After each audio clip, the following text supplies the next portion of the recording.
Good evening, aloha, and welcome to our Kauai Virtual Home Buyers Workshop. It is May the 6th, and thank you for spending some time with us this evening.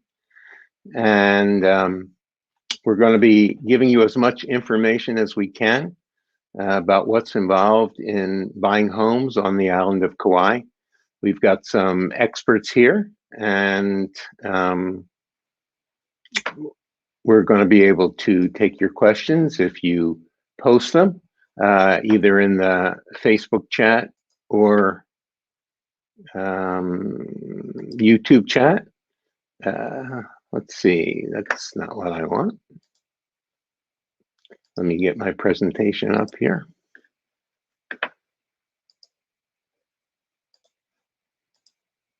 There you go. Tonight's event is being brought to you by my team. I'm Ron Margolis, and I'm with eXp Realty, America's first cloud-based brokerage, and Guaranteed Rate Mortgage and Fidelity National Title. And let me bring some of those sponsors here, and they can introduce themselves to you.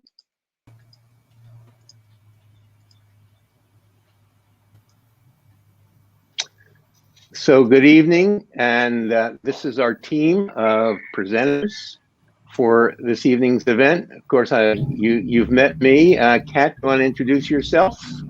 Hey, aloha, everybody. Thanks for joining us tonight. My name is Kat Owano-Mobley, and I am the buyer specialist for the Margolis team. So I'll be presenting what I do as a realtor in the buying process. You're going to be presentating? Presentating. Yeah. Okay, great. And then next, at least my screen, is B. Jill with Fidelity National Title. Say hello, B. Hi, everyone. Welcome to our workshop. I am B with Fidelity National, and we're here to answer any questions in regards to the escrow and title process. So any questions you have, any ideas or any thoughts, please let us know. We're here to help. And then next we have lender extraordinaire Anthony Valentino with Guaranteed Rate Mortgage. Thanks, Ronnie. Anthony Valentino here, Vice President of Mortgage Lending for Guaranteed Rate. I'm looking to help everyone and educate them on the home loan process and what it takes from start to finish. And lovely Rita. Last but not least, hi everyone, I'm Rita from Fidelity National Title, and I get to work with B. We are the neutral third party who handles your transaction, and we are here to answer again any questions you have on such a real estate transaction. Thank you. So thank each of you for spending your evening, and thank our viewers. When you have a question, we may be holding some of the questions till the end, but please type them in the chat, whether you're on Facebook or YouTube, and we will see them and we will do our best to respond to them. Someone's chatting me. What are they saying? Okay. So let's move along and get started. This is what we're going to talk to you about. We're going to tell you why home ownership. Why would you want to be a homeowner? Of course, many of you are already homeowners, so we're preaching to the choir. But some of the basic ideas or notions as to why homeownership is a valuable asset. What are the requirements to become a homeowner? If you're getting a mortgage, what are your options, especially in the islands? What kind of team do you need to be successful? What are the different resources and aspects of the home buying and real estate investing process? As a buyer, how do you delineate your needs and your wants? And how do we shop for a home these days? We've had to reinvent that whole home shopping process through the last year with a lot of the quarantining, especially in the islands.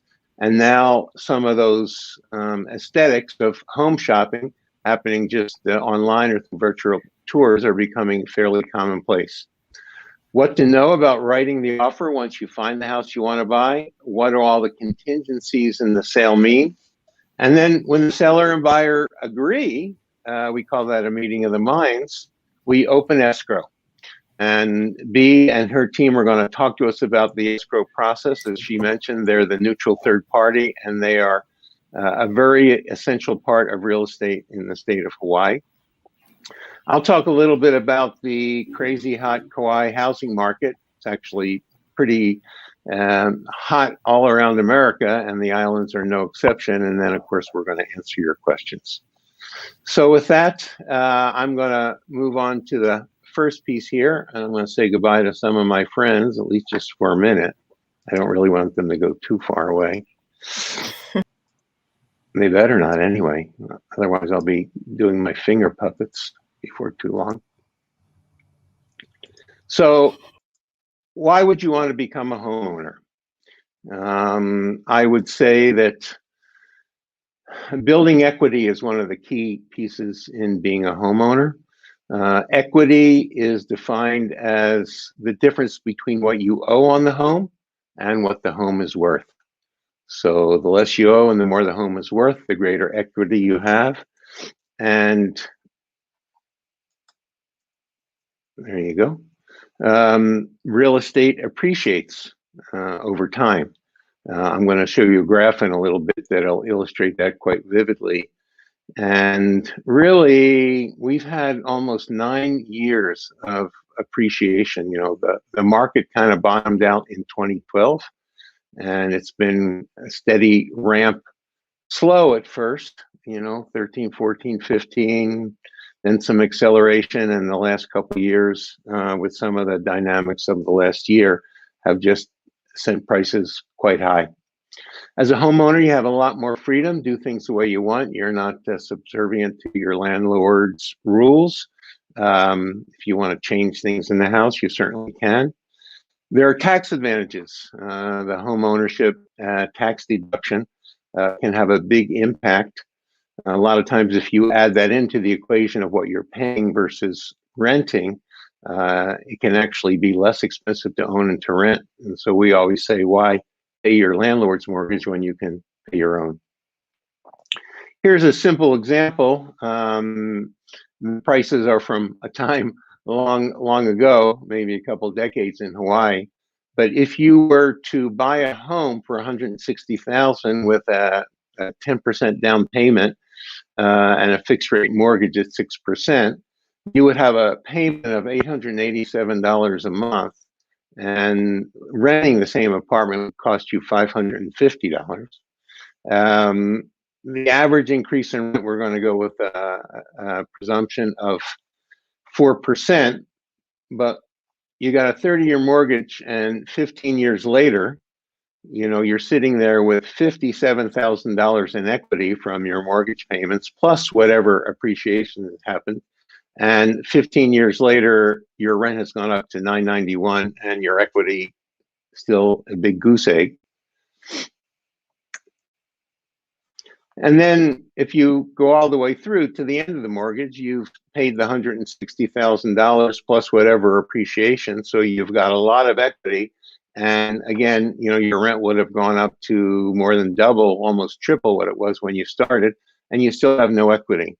So in a nutshell, that's pretty much the way to go.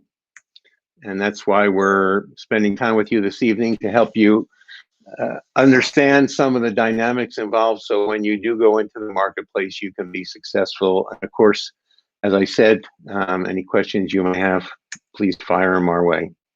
I went too fast through that slide.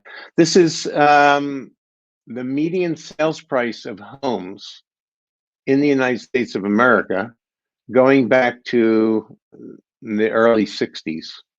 And you can see the way the graph is going. And if we had 2021 in there, it may be actually off the screen by now because it just continues to go up. As I mentioned earlier, you got tax advantages, right? The interest paid on mortgages is deductible. Your property taxes that you pay are deductible. And when you sell your primary home, for a married couple, there's a $250,000 deduction for each husband and wife. So you can have $500,000 worth of gain and have no tax consequences. There are also options for what's called a 1031 exchange, and we're not going to get into that tonight. That's more of a separate seminar topic. But a 1031 tax deferred exchange is where you have an opportunity to sell what becomes your rental property or investment property and replace it with like-kind property, so one rental replaced by another, and you get to defer the tax, i.e. not pay the capital gains tax, and that's another great vehicle, more on the real estate investing side, a little bit different. So, well, where do you start? You know, if you're a cash buyer, and we certainly have lots of those in the islands, you probably start online and you start looking at properties.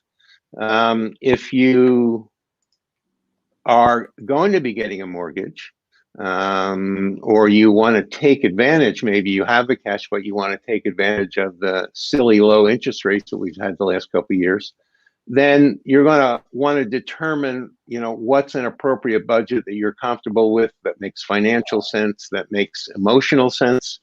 And where do you start? Well, you start with a great lender and someone who understands the industry. So that's you, Anthony. And I'm going to hand the ball off to you, and I'm going to go away, and I'll bring up your slides here. Absolutely. I appreciate it, Ronnie. Hey, everyone. So where do you Thank you start? so much. Yeah, you know, basically, it's the big question is, when you purchase a house, where do you start? What's the process? There's a lot of question marks. And so what I'm going to go through tonight is basically go through the process of a home buying experience and what it takes to buy a home and to get prepared specifically for a home loan and to get pre-approved. And so we'll go over these slides. We'll go over the basics. We'll go over the cadence of what to expect. And then, like Ronnie said, we'll ask any questions that you have, please ask, so we can go through them and help you understand and make you more confident in the home buying process. So starting with the first slide, we want to look at basically what is the process, where do we start, and what to expect. So you want to get pre-approved whenever you start the home buying process. You never want to buy a house without knowing the numbers, knowing what your payment's going to be, knowing what your max purchase price is going to be. And more importantly, you don't want to have to jump through hurdles last second. You want to get everything done so that way you're confident, you know what's going on, and you have a rock solid pre-approval that you're going to issue the sellers. So we want to understand the finances behind the mortgage. We want to understand the requirements. And we also want to know what type of loans are specifically on the island of Kauai. So that way we know what we're able to get, what's available, and what's going to be best for your needs. Looking at this next slide, it's going to go through the process of the financial requirements and what we're going to be specifically asking for. There are things that we are going to be needing in order to confirm that you are approved. There's basically a checklist of what we're going to go through as a mortgage lender. We're going to look at your income. We're going to look at your assets. We're going to look at your debt to income ratio, which is tells us how much of a house you're going to be able to purchase. And then that way, when you are shopping with Ronnie or Kat, you're not going to be overextending yourself, or you're not going to have a payment shock of what you're used to. And so looking at this slide, we're going to be able to show you a whole bunch of other items as well. If Ronnie can move to that next slide. So we're going to want you to fill out a loan application.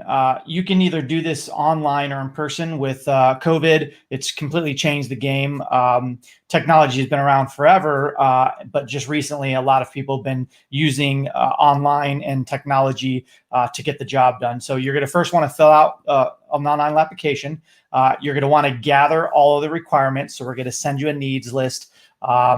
And then once you get those needs lists back, that's when I can determine your budget and I can calculate your debt to income ratio and your expenses. And I'm going to basically find out what's going to be your budget based off of what you tell me of what you want to pay for your mortgage, what you are comfortable with as far as your out-of-pocket costs, whether we're going to be doing down payment assistance grants or first-time homebuyer programs, or if we don't want a mortgage. And so we want to put some money down, maybe 10 or 15 or 20%. This is where we go through all of this information. And then finally, we get you pre-approved. And that's when you get to start shopping once you have all of those numbers in place.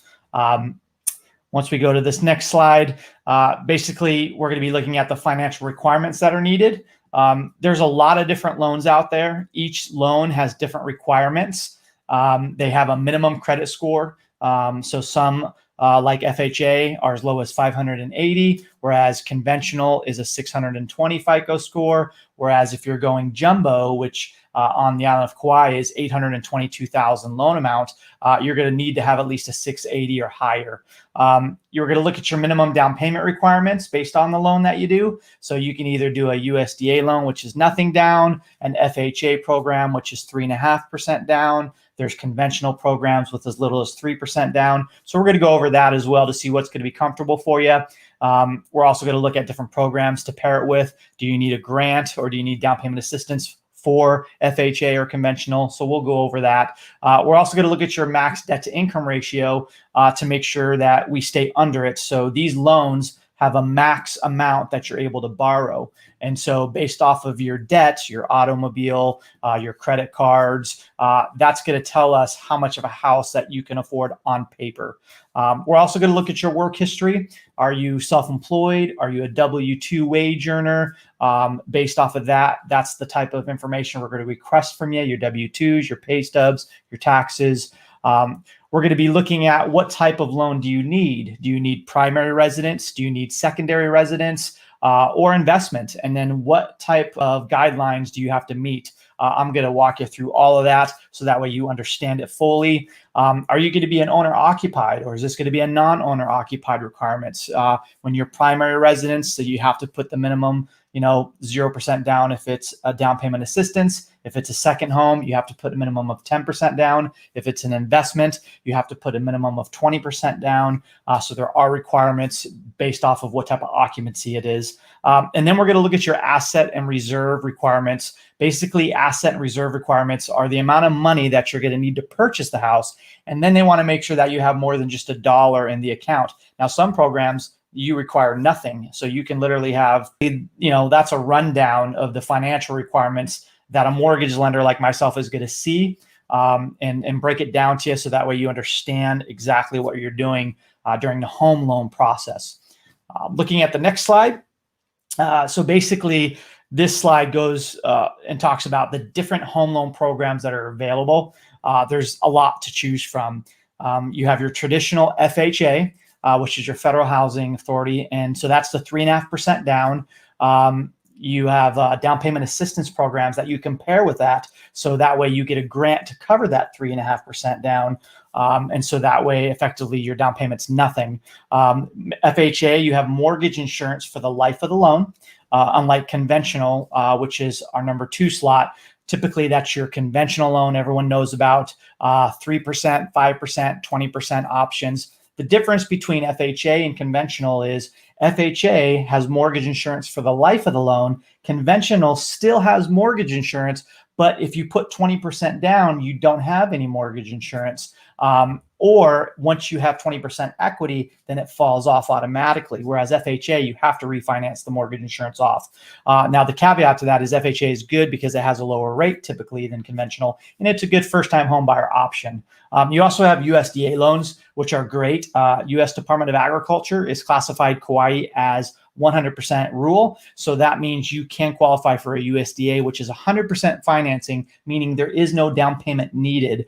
So the caveat to that is you have to have income limits. The debt to income ratio, or the amount that you can buy, sometimes is limited. And as we know on this island, the median purchase price is over $1 million. So it's typically hard to find unless it's a condo or a townhome, but that's USDA. Then you have VA loans. VA loans are my favorite.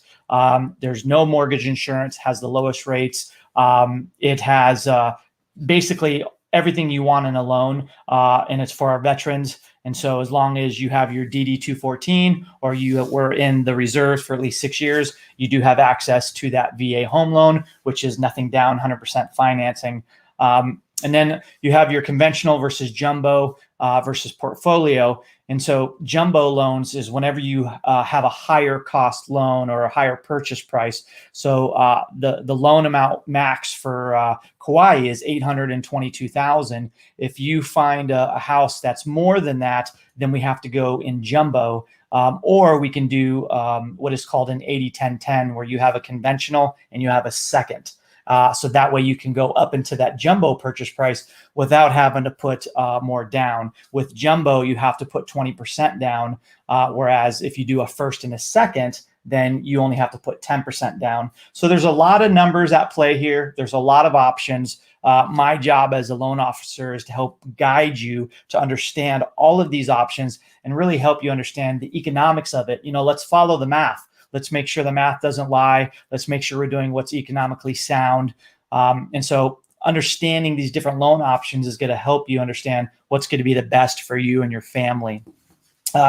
This next slide is basically questions that we get all the time, questions and issues. And so we just like to see, what's out there and what issues we have on this island.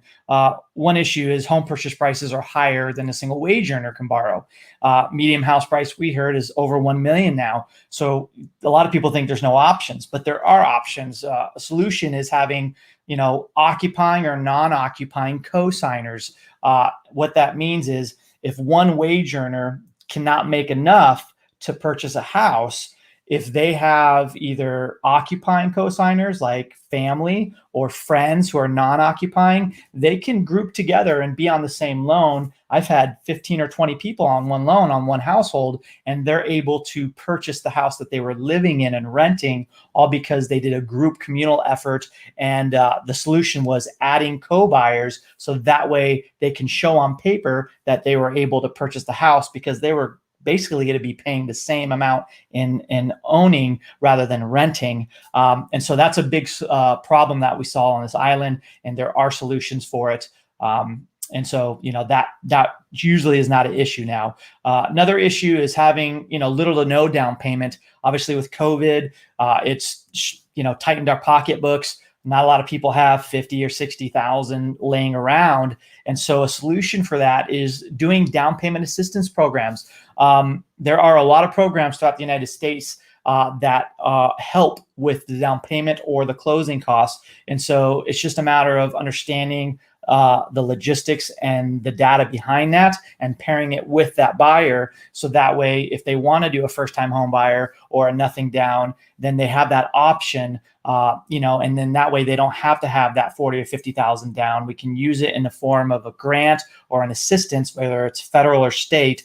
And that helps out big time. I'm having clients all the time buy with nothing out of pocket because they're using these programs and they're utilizing them to their advantage. And so, there's solutions for that as well. And that's been a big help, especially on this island where assets, have been a little bit skinny on it.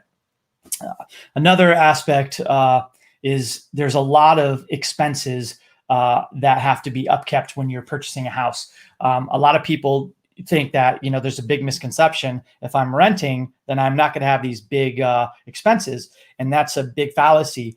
There are a lot of, things on this island that you won't necessarily see on the mainland. Natural disasters, pests, just the humidity.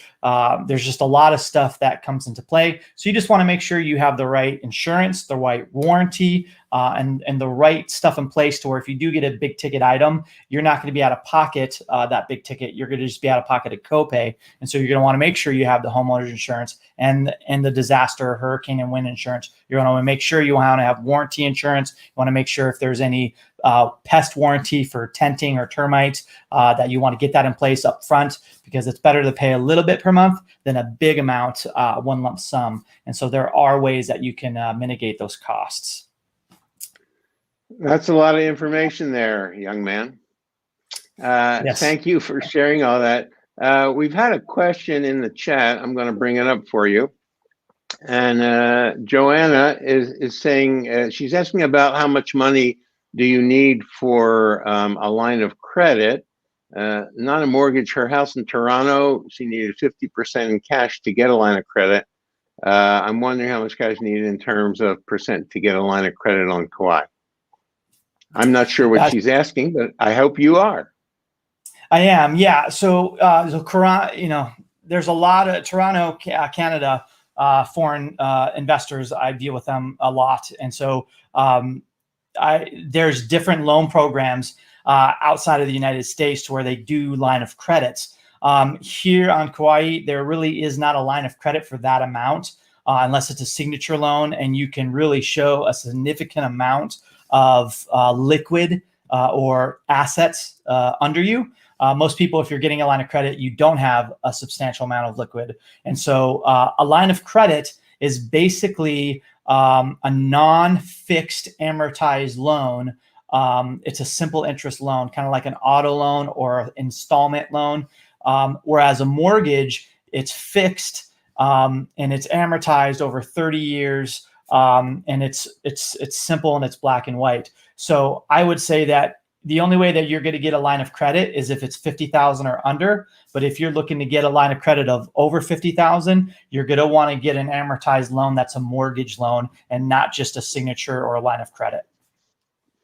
Great question, great answer. And for Joanna, I'm also putting Anthony's website there at the bottom of the screen. If you want to connect with him and ask him additional questions, I'm sure he'd be more than happy to help you. But once you've worked your way through that process, let's see, then at that point in time, I believe it is time to, there you go. I'm pre-approved. So what is next?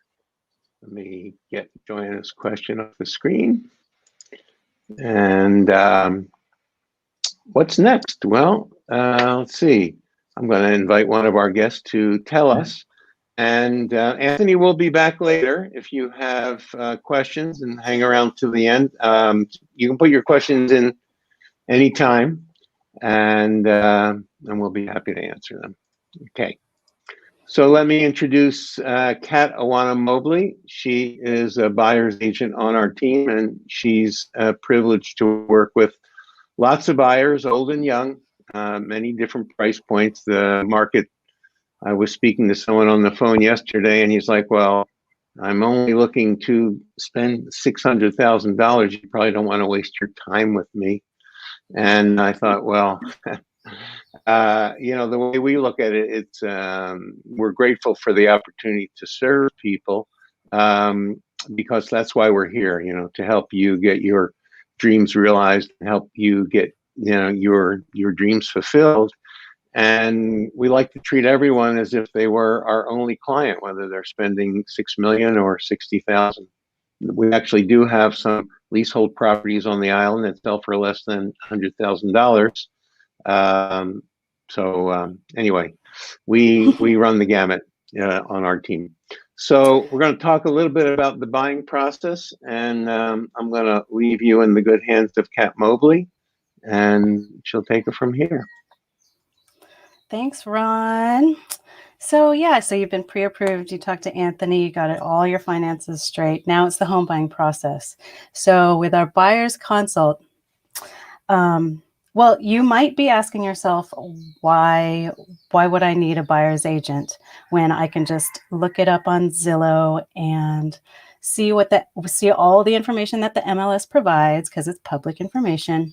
So why would I need a buyer's agent anyway? Well, why wouldn't you? It's so beneficial to have somebody in your corner that represents your fiduciary interest, has your back, and also knows your personal story so that we can negotiate the best deal for you when that time comes. And it might be one of your biggest purchases in your life. So you want somebody that has your back, that can negotiate for you. And there's no money that comes out of your pocket to hire a buyer's agent. All of the commissions are paid through the seller. And so it's a win-win situation. You have somebody that's got your needs top of mind and is doing everything with the team to help you succeed in finding your new home. So what happens in the buying process? We would get together and we would get to know each other. What are the things that you need and are looking for in a property? What are your needs? Are you single?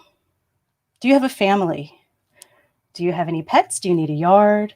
Would you rather be on the ocean or just have an ocean view? Does that matter? Would you want to be secluded in the mountains? All of these details play into finding the right place for you. What kind of neighborhood are you wanting? Would you want to be on a cul-de-sac? Or, if do you have horses? Sometimes you need to find a place that would house a horse. How much time, like when are you looking to buy and move? Is it in the next 3 months or maybe next year, 3 years down the line, 5 years down the line? It all helps to know these things. If you need to move now, it's time to get on it. And since you're pre-approved already, you're already almost there. So as realtors, there are these pocket listings that some realtors have. They're not public. They're not on the MLS. And if we know what you're looking for, if we see these pocket listings come up, we can automatically, I would call the other realtor, hey, I've got a client that sounds like it's perfect for them. Boom, boom, boom. We get to it before it comes on the market. With local folks here, it's easy to go show places. Of course, we would adhere to COVID guidelines. Right now, I think you have to have 5 or less people in when you're showing property. If you're on the mainland, technology is awesome. There's a lot of listings that have their 3D virtual walkthroughs, or I've been doing a lot of these FaceTime showings where we schedule a time. I go to the property, you're at your home, wherever you live in the world, and I have my phone and we walk through the property all over. You ask questions in real time, just through FaceTime. It's pretty awesome and it's been working well. So what happens when you find the property that you're like, I think this is it. So we would do our due diligence at this point. This is just finding out more information and digging deeper. Some of the stuff you won't be able to find on the MLS, like the backstory, is do the sellers, do they need to lease back the house after closing for some reason or not, for 6 months or for maybe a month or something? These things aren't posted as public information. So these are the things that I, as your buyer specialist or your agent, would find out. Sometimes it's good to look at the history. A property might have fallen in and out of escrow 3 times. I could call up the realtor, the listing agent, and be like, what's going on? And get the backstory. Why has it fallen out of escrow? Was it because of mortgage requirements? They couldn't meet mortgage requirements, or it just wasn't the right place, or, there's tenants and they won't be able to leave until a certain amount of time. So there's a lot of stuff that goes on that we can dig and get some more information so that you can have the knowledge to make the best decision on your property. So the neighborhoods here, we can go and check it out. If you live here, we can go check it out. If you're not, we can do the Zoom thing. There might be dogs everywhere in the neighborhood that you're like, yeah, no. But if not, and we've whittled down all of these filters and you're like, oh my gosh, this is it. I found this is it. I want it. Now what do we do? So at this point, we have already gotten your pre-approval letter, which is awesome. So writing the offer comes in next. What happens when we start writing the offer? First, we'll show you, I'll put together a CMA. And it's just basically saying what has sold in the surrounding area with like qualities. The same bedrooms, the same bathrooms, same lot size. How much have they sold for? So if you see all of these details, you can see, is this property that I want, is it priced right? Is it, or are they overpriced? If they're overpriced, we can write the offer in lower. Or if they're priced right and you want it right away, we can, come in straight on. So with the offer, you already have your finances in place, and we review the contingencies in the purchase contract. So the purchase contract that we use here in Hawaii is a standard 14-page purchase contract. It lists all the terms and contingencies of the sale. So we would go through and make sure you understand everything that's going on. How long is the inspection period? Or how much time do I have to show that I can get the loan? How much time is, when can I see the seller's disclosure? That just states everything that the seller knows, what's going on with their home. And, it just lists how much the purchase price is, and all the contingencies that go along with it.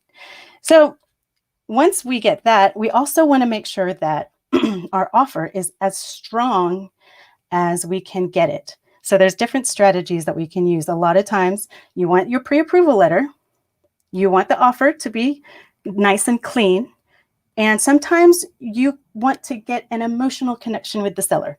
A lot of times we like to have our clients write a little letter just because there might be a connection. And that might be the thing that makes the sale happen. And so it's just all of these little things that help push the offer and make it as strong as possible. So what happens when the seller gets the offer, or the listing agent gets the offer? They can either accept it, cool, or they can reject it, not so cool, or they can counter. So when they counter, they're just coming back at us, changing a couple of contingencies, whether it be the price or any kind of timeline. And then we would look at the counter and either accept, reject, or counter back.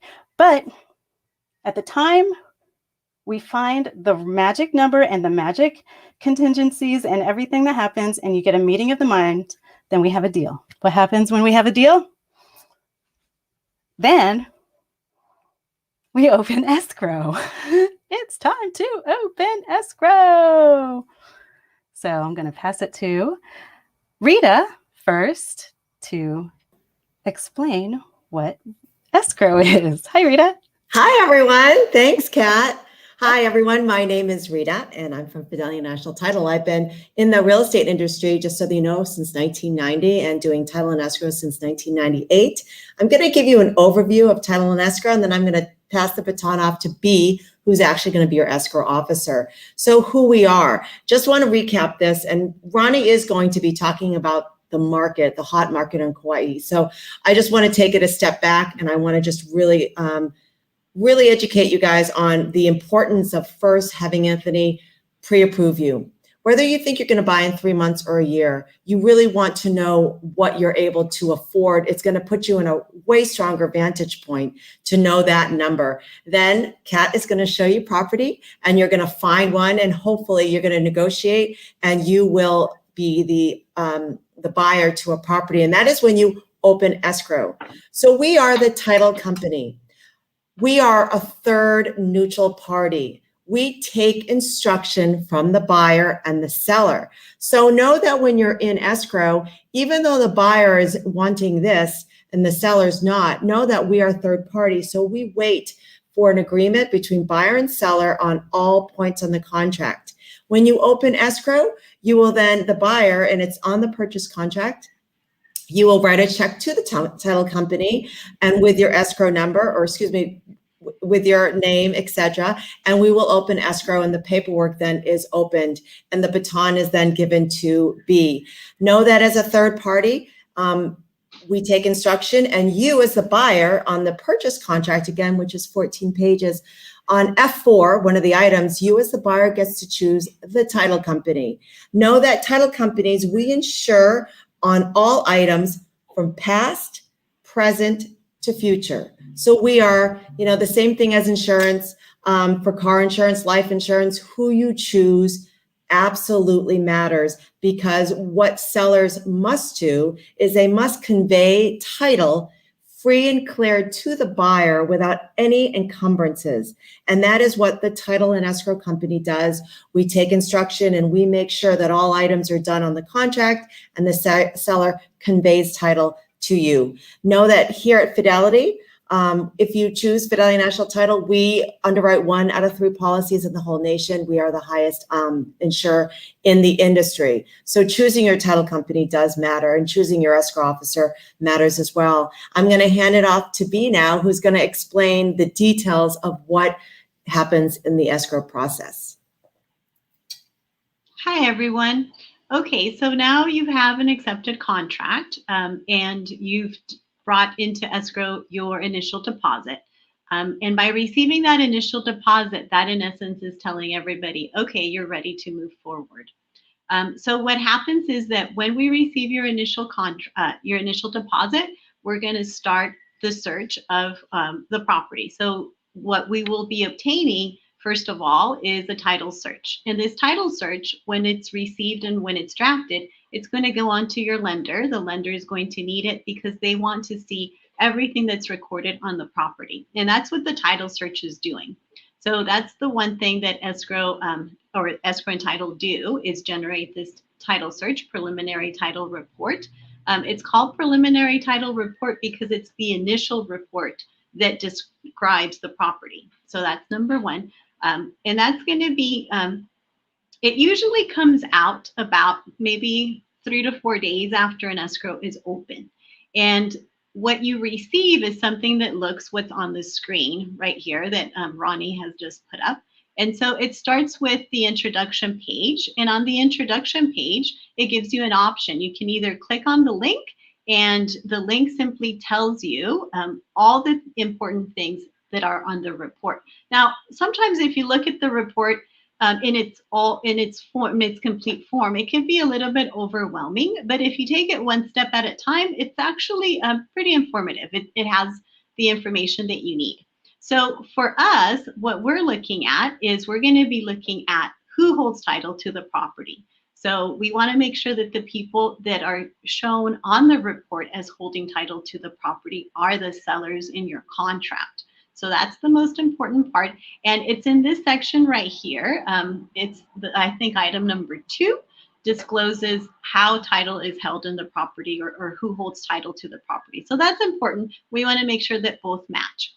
And then if you scroll down through the report, it's going to tell you about the legal description of the property, and it's going to show you about the exceptions of the property. And the exceptions are the items that are recorded on this property. So a lot of times you're going to see easements, you're going to see mortgages, you're going to see access, right-of-ways, all sorts of things. And that's just telling you sort of a history of this property, how it came about, what's recorded against it. If there's any encroachments, it's going to show it there.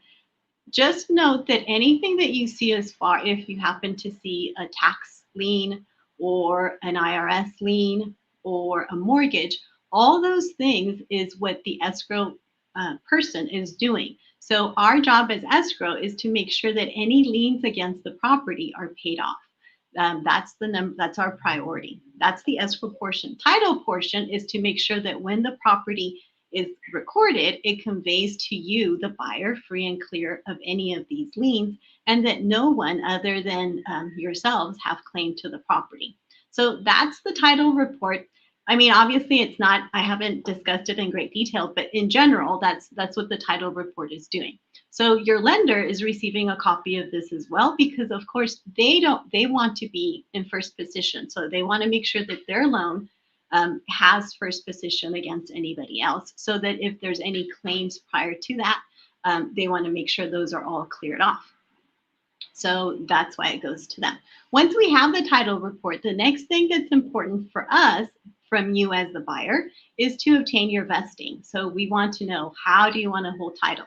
Do you want to hold title under just your names? Do you want to hold title under an entity?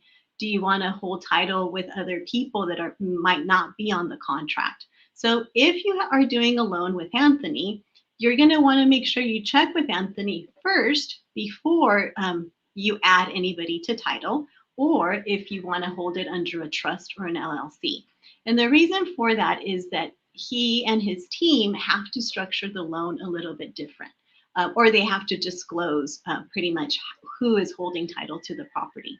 So just make sure that whenever you're holding title with somebody else or under an entity different from what's on the contract, you always discuss it with your loan officer to make sure that we're all on the same page. So once we have the vesting and once we know how you want to hold title, and just a little, going back to the vesting, just a little note, here in Hawaii, there's different ways to hold title to the property if you have more than one person. So in our forms, we're always going to include a vesting information sheet. And it discusses what applies, what doesn't, if there's probate, if there isn't probate. Those are the major things that you want to look at, because you want to make sure that if you're a married couple, you want to hold it a certain way so that in case your spouse passes, then the property goes directly to you. So any questions you have on that, the vesting part of it, just let us know. We're always here to help. That's all, we're always here to just make it as clear and as smooth as possible. So once we have the vesting, once we have the title report, what we're going to be doing is pretty much working the file, and then we don't come back around until the lender is ready to have loan documents. So in the meantime, you're going to be working directly with Anthony and his team, providing them whatever information they need. So just keep in mind that the loan process is sort of they're all working in a line, right? So they're going to ask you for information, they're going to ask you for documents, and the sooner you provide this to them, the faster they can turn it around.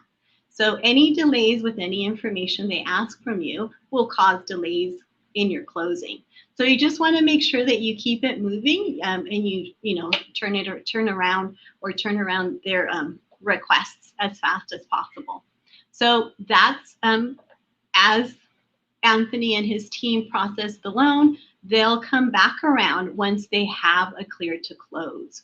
And a clear to close is pretty much that you've provided to them everything that they needed to make sure that this loan goes through. And once they have that final decision to say, okay, the loan is yours, then escrow jumps back in and we start balancing and providing the final figures to you. So we start working with the closer at that point in time, and then we'll be able to provide to you the final figures. And this, when I say the final figures, this is the final amount or the final check that you're bringing into escrow.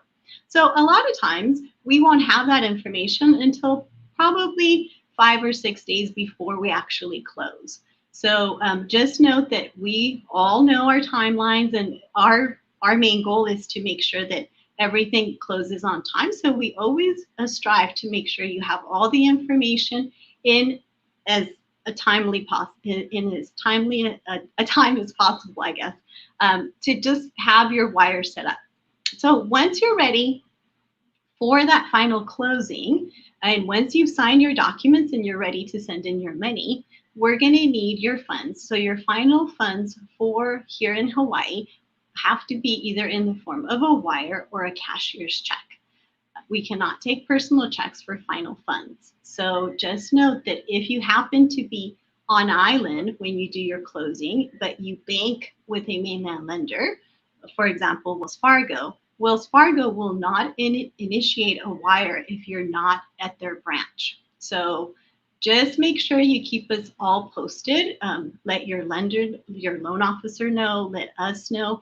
If you decide to be here on island and you live in the mainland and you bank in the mainland, you have to let us know ahead of time that your plan is to be here for the signing, because we'll have to make arrangements for you to either initiate your wire early or leave instructions with your bank to set up the wire. So those are things that can cause delays if we are not aware that you're coming here. So just keep that in mind. The other thing too is that here in Hawaii, our closing is not the day we sign. Our closing is the day we record. So a lot of times we're signing several days before we actually record. And that's just the process that we follow. Everything that we do here, the recording takes place in Honolulu. So we have to allow time for that. So that's why there's a certain timeline that we follow that's very different from the mainland. So those are the things to keep in mind. Obviously, communication is the key for everything. So the more we know, then the more we can help. If there's anything that affects your loan or anything that affects your transaction that's out of the ordinary, just let us know. And then we'll make it, it does all work out in the end. It's just that when we know what to expect, then we can make arrangements for it, right? So other than that, once the final funds are in, then 2 days later we record. We record here at 8 in the morning. All recordings take place at 8 in the morning. So once that happens, we'll call the agents and there you go. The keys are yours and congratulations. I love when we get that phone call. I know, it's You know, lots of calls go to voicemail, but when I see that Fidelity number come up on my phone on the day of closing, I always want to hear that person say, "Congratulations, we've recorded."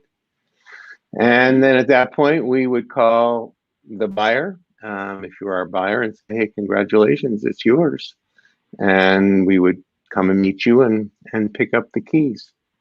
But escrow is really an essential part and a real asset to the whole real estate purchase process because they help keep both sides of the transaction on track and in contract. And a lot of times, you know, people will call and ask me, well, how should I take tenancy?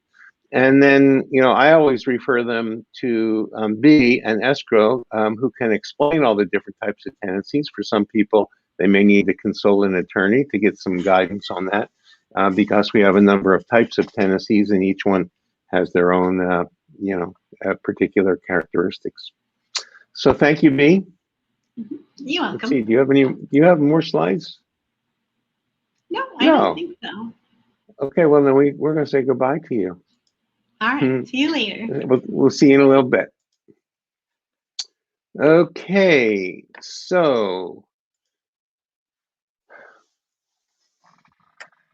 I want to talk just for a moment about the different types of properties in Hawaii. We often get the question, what is leasehold property? Leasehold property is where the lessor owns the fee.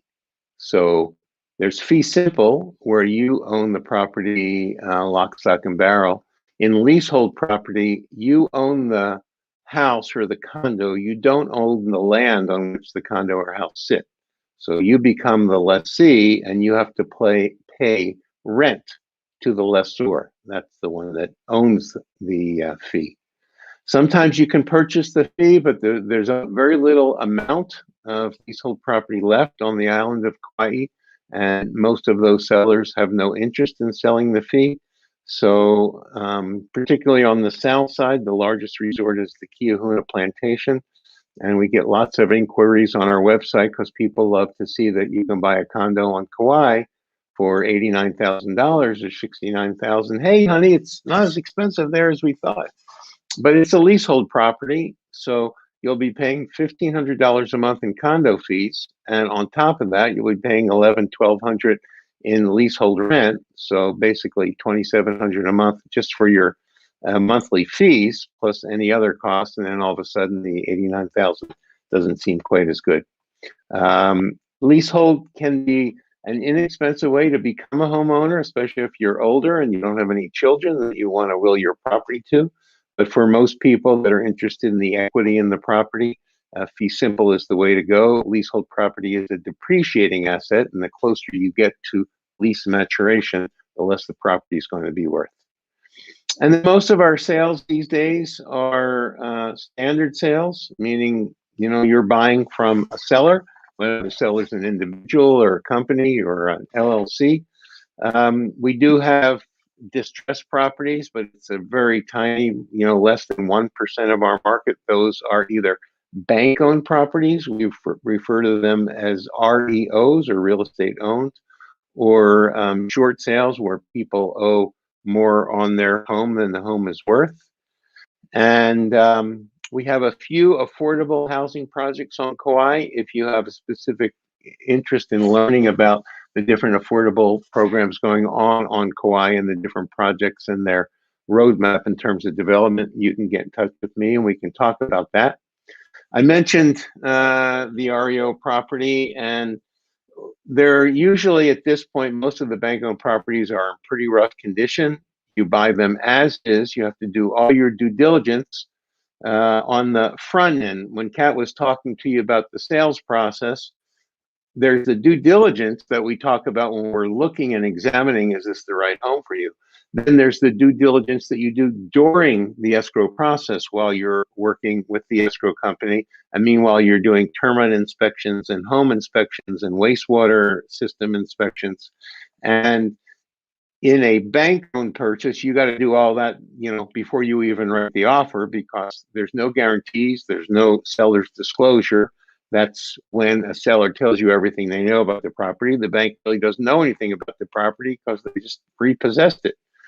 And as I mentioned, short sales, well, they're anything but short. And if you have questions, we don't have many now. It's possible when and if the government mortgage moratorium ends, we'll start to see some of those properties.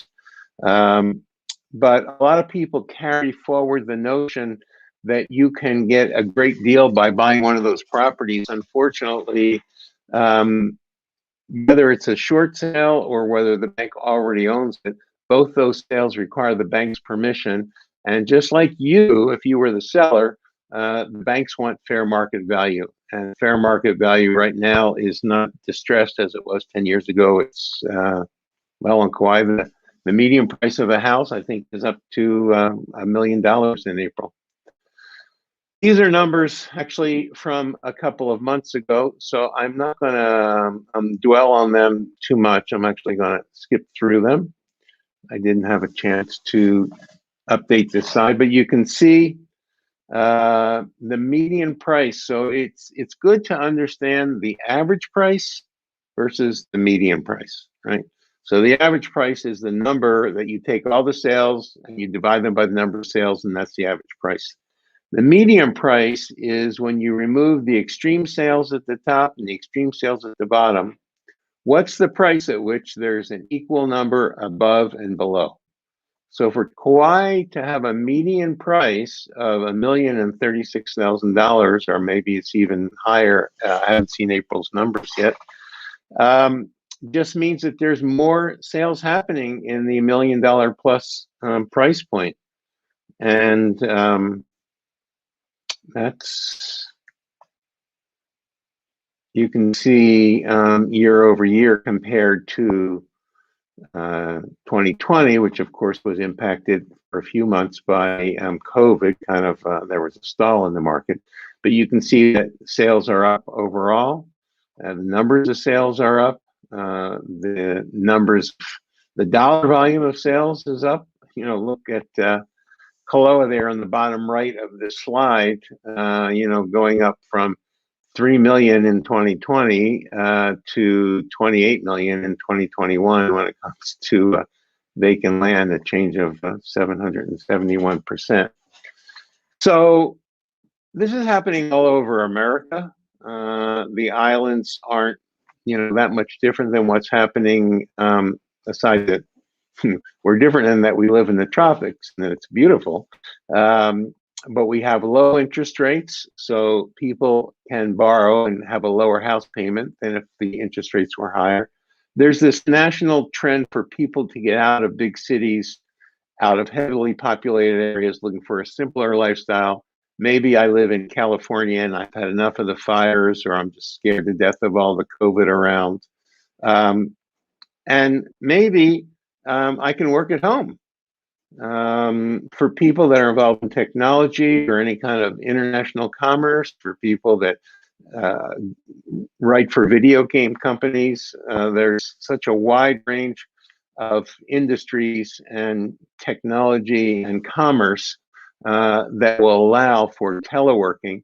And with this year of COVID that we've been through, and of course we're still into more or less of a degree, it's become more mainstream. And lots of big companies are allowing their workers to telework because they know it's really not necessarily where they are, but it's the production they get from them. So if I can live on Kauai rather than living in a dense city like Los Angeles or San Francisco, that's part of what's driving the market as well. And of course, with Zoom and with FaceTime, as Kat was talking about before, you can get a good feel for what you're buying. Oftentimes, people will write a purchase contract, have a 14-day or 21-day inspection period. They've never seen the house, but they fly over during that due diligence period and walk through it and feel it and see it and decide if they want it. Some people are bold and brave enough that they buy it without ever seeing it. And I've even heard of people that have bought homes on our island who have never even visited our island. So go figure that one. The lack of housing inventory is another factor in what's driving the pricing and the fervent nature of the market. You know, Kat talked earlier about working with you as a buyer and talking about the comps and while all that's true, you almost have to put a little asterisk into this particular time because Kauai has not, you know, at least in the 17 years I've been here, ever seen a market where we get multiple offers. And now we don't see it on every sale, but we see it on a lot of sales. And if I'm a buyer and I've just missed out on the last 3 sales, you know, and I just say, you know, to my agent, hey, find out, you know, what it's going to take so I don't get into one of these multiple offer situations. And they come back with a ridiculous price. Well, if I've lost a couple of opportunities, I say, fine, I'll pay it. And then, as Anthony mentioned before, well, what do I do if I'm paying 1.5 million, but the thing only appraises for 1.425? That usually means I'm going to have to, if the seller's not willing to discount to the appraised value, then I'm going to have to come up with an extra $75,000 in cash. So this market it's unconventional, but it has become the norm. And that's why if you are a buyer, it's absolutely essential that you understand what we've been talking about this evening, that you're there, armed and ready to go. You've got a pre-approval letter. You write what Kat was talking about. We call it a love letter to perhaps establish an emotional bond. Some sellers would rather sell to someone they connect with emotionally at a lower price because they want to see this young family that wants to raise their kids in Kilauea town have this home, rather than a mainland buyer who's paying $25,000 more cash but's never even seen the home. So we like to use every strategy available, and of course, responding quickly and responding to any counteroffer quickly always helps your cause. This is a quick review. I went through our MLS today. And as you can see, we don't have a lot of inventory. I said that on the last slide. In Princeville, there's 19 single-family homes for sale. 11 of them are under 2 million, and the lowest price home in Princeville is just right around 1.4 million. That means there's not much for sale there. There's a whole area of Princeville called the Millie-Makani area, where homes traditionally have always been under $1 million. They're smaller lots, smaller homes, closer together. But even those homes are over $1 million now. In Kapa'a, we only have 2 homes for sale under 600, and the lowest price one is 547,000. So that's a starter home. Usually, even a fixer-upper is going to be in the mid 500s. Lihue has the least amount of inventory. Well, I shouldn't say that. Actually, the west side, Keikaha and Waimea, have the least amount of inventory at the moment. There's only 5 homes for sale there. In Lihue, there's only 4 homes for sale under $1 million, 5 under $1 million in Kalaheo and Maui, And down on the south side, while there are a lot of homes for sale, many of them are luxury homes, and the least expensive home in all of Koloa and Poipu is $1.595 million. So the bottom line is we're in a seller's market. Now, does that mean you as a buyer should sit on the sidelines and wait? I hear buyers say, you know, I think I think I'm going to just wait this out. You know, I'm going to wait until there's a deal. Or sometimes I'll get a text from a seller. I'll say, you know, a buyer, what are you looking for? I'm looking for a fire sale. Well, in a seller's market, you're not going to find, it's going to be hard to find a fire sale. If there were a fire sale, there would be about 2,000 firemen ready to put that out with their cash. And you'd be in a fairly competitive situation. So with interest rates low and the market continuing its upward trajectory, don't sit on the sidelines if you can afford to become a home owner. If you find the right situation that works for you and your family, whether you're buying investment property on the island that you want to get some cash flow from renting it when you're not here, or whether you're making a shift and moving from, you know, the East Coast, from Vermont or Maine where it's cold to the tropics. If the situation presents itself and you can qualify to borrow the kind of money you need, this is still a great time to become a homeowner. We don't know when this, we do know, I think we'll all agree, all the presenters tonight, that this is going to change sometime.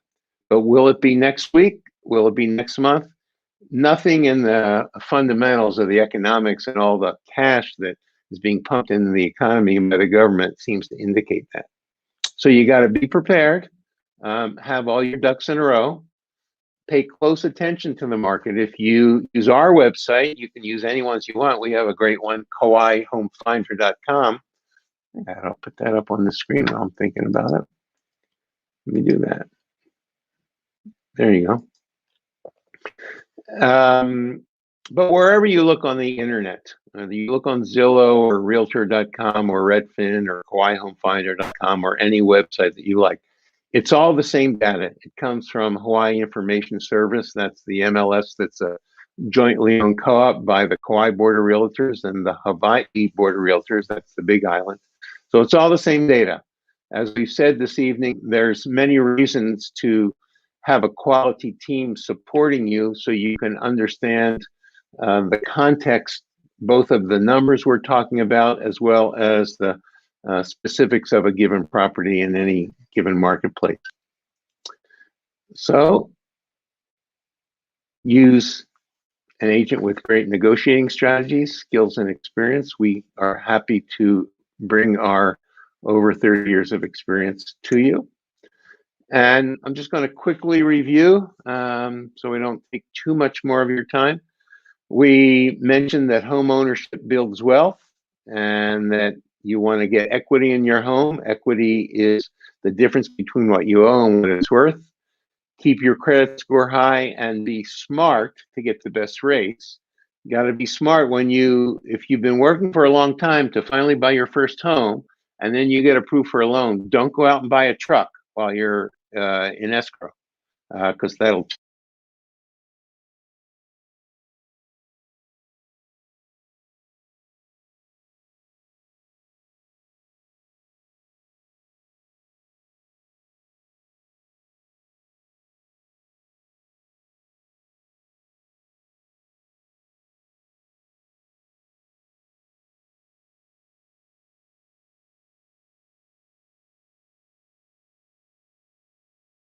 Can you hear me? Shake your head if you can hear me. Okay. Let's see.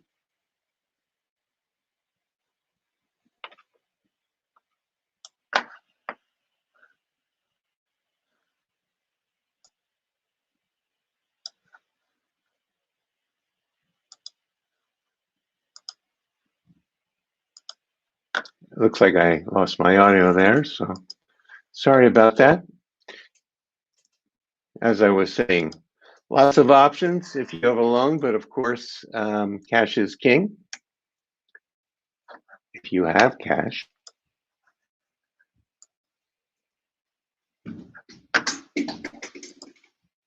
Yikes.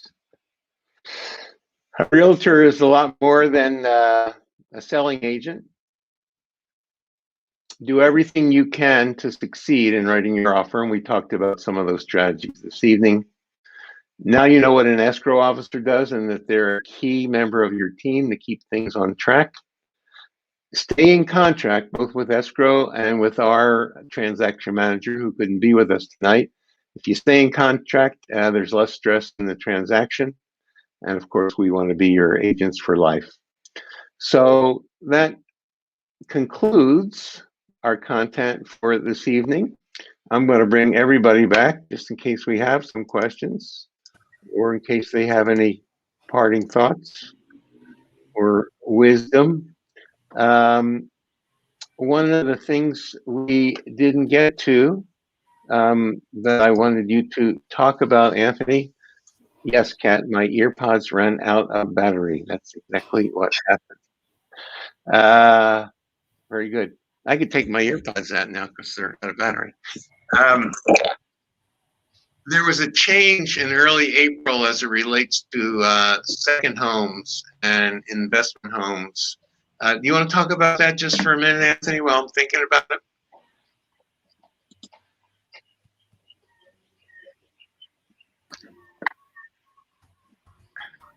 Sorry about that. Yeah, so basically with COVID, there's a lot of changes that we've seen in the lending industry in particular. And so what the lending institutions are doing is they are strategizing to mitigate risk because of issues with the banks due to lack of credit or lack of money in the banks. And so one of the things that they're doing is they are making it a little bit more expensive to purchase an investment property. And so what they're doing is they're adding a pricing cost to when you purchase an investment. So that cost in layman terms means it's going to cost you more in closing costs to purchase an investment than it was about a month ago. For example, if you're purchasing a condo for $400,000 on Kauai, typically for an investment, you're looking at a cost for the rate to be about $4,000. Whereas now they are adding an extra point to 2 points to where it could be 4,000 to 8,000 more, to where you're going to be between 8,000 to 12,000 additional cost for that investment property. And the banks are doing that because they want to make sure that they capture an upfront cost in the event that the terms do not go on forever and they do not make the interest rate on that amortization. So they make an upfront cost right out the gate, and so that way they keep themselves whole.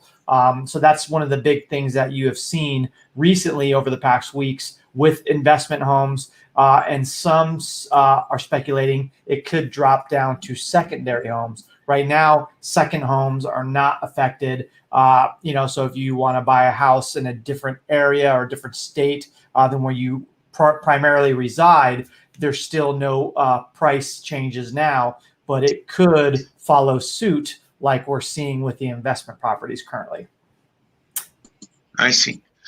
Joanna asked us this question: do you have a preferred bank that is on the island? Of course, I would say, the one that will loan me the most money. She's saying good night. She's in Canada and could be late there. Well, there's a lot of ways to interpret the question. I wasn't able to get any clarification from her. So here's how I would answer that question. If you're talking about a bank to do your banking in, I think all the Hawaii banks are good, and perhaps the one where you will get the best service or the one that's closest to where you live and or work is a good one. For myself, in my 17 years of selling real estate on Kauai, as it relates to loans, some of the banks have very good programs, and specifically when it comes to condotels, which are a specific kind of property, there's a limit as to who will loan on those properties, and one or two of the local banks are the only ones that will. But if the question about a bank has to do with the mortgage, It's generally been my experience that if I work for a bank as a loan officer, I have a very small set of products that I can sell you. One of the reasons we work with Anthony is that he has his own lending sources and he's got a wide range of products. So he doesn't have to fit you into a box in terms of the small amount of products a bank might have. And a lot of times I find that people like Anthony have developed the skills to think outside the box and find creative solutions. I haven't had that experience. I'm sure there are probably some very savvy and good loan offers at the bank, and B, you probably have a cousin that works at the bank too, so I probably shouldn't say anything. But anyway, that's my take on preferred banks. I don't know if anyone else wants to say anything politically incorrect about banks on the internet. But Yeah, I mean, I could say a little bit. So, like you said, you know, the banks are good, but they only have a certain amount of tools in their tool belt. They are 9 to 5, excluding holidays and weekends. You know, a bank is a bank with a department of mortgages, whereas someone like myself, who's a direct lender to the central bank, as well as a broker to every single bank, whether it's Wells Fargo, Bank of America, or any other niche product, you're going to be able, like Ronnie said, is to be able to have a lot more opportunities and options. And of course, I'm available 7 days a week from 3 in the morning until midnight. So I have you in my eyesight 24/7. Kat, can you put that auto call app we were talking about and make sure it calls Anthony tonight at like 11:58? 11:58 and 50 Yeah, seconds. and also at 3:02 as well. Yes. 3:02 as well. Well, I don't see any other questions. So I'd like to thank Kat, B, Anthony, for all the great information you shared. And let's see, did we put your, I think we put, oh no, I wanted to see, I didn't put your email address there. Well, I think it's just, is it b.giel@fnf.com? Yes, sir. Mm-hmm. Okay, yes. I always feel old when people call me sir. That's probably because I am. So you can email her there. You saw Anthony's information earlier. If you need to get a hold of any of these people because you don't remember, please email me, or you can call me, of course, at 808-346-7095. I do not work from 3 to midnight. So please don't call me at 3 in the morning. My wife puts my phone in airplane mode as soon as I drop off to make sure, we don't have any trouble during the evening. At any rate, thank you so much for attending. And if you're watching this on the replay, thank you for watching online. And if you have any friends or associates that want to learn more about buying on Kauai, please get in touch with us. We'd love to help you and make it an easy process for you to succeed. So with that, I'll say aloha, everyone. Say aloha. Double shaka. Yeah, you got it. Bye. And we'll talk to you soon. Take care.